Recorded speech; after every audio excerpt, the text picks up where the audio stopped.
Hi, my name is Emma Fisher. I am a first-year student from Nashville, Tennessee, and this spring I went on the Journeys trip to Cuba.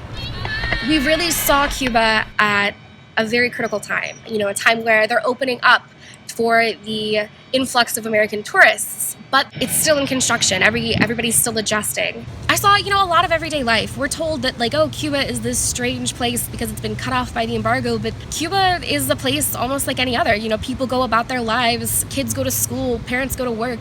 I saw a lot of lines. There were a lot of lines for things like public transport. There were a lot of government posters and billboards. If you go back in a year or 2 or 5 or even 10, it's going to be completely different.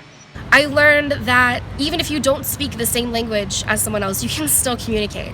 No matter how much you think you know about a place before you go, there's always something to learn. There's always so many more dimensions than you think there are. And I think that's a really important thing to consider whenever you're traveling. If you're traveling to, let's say, Chicago, you need to remember that you can read all the Chicago guidebooks in the world, but there's still, this Chicago that you have to experience to really connect with it.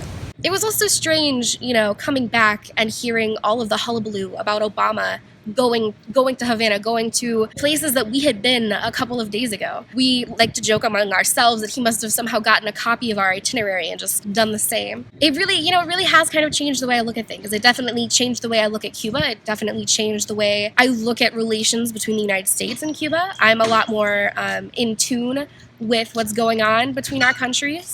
One of the things that I think has had the largest impact on me, I'm a religion and social justice major, was we went to Callejon de Hamel in Havana, where we spoke with a scholar, Elias Yusuf, about Santeria, the Afro-Cuban indigenous religion. That was something I had never really heard about, something I had never really studied. And coming back, I have been talking to my professors. I'm like, hey, I want to learn more about this. Is there a way that we can get a class on indigenous religion of the Americas? I'm considering writing my senior sem about it. I'm only a first year, but being exposed to such unique aspects of another culture that people just don't really talk about has really impacted me and made me want to learn more. Going to Cuba was not the end all be all of my studies of Latin America. It was pretty much just the beginning.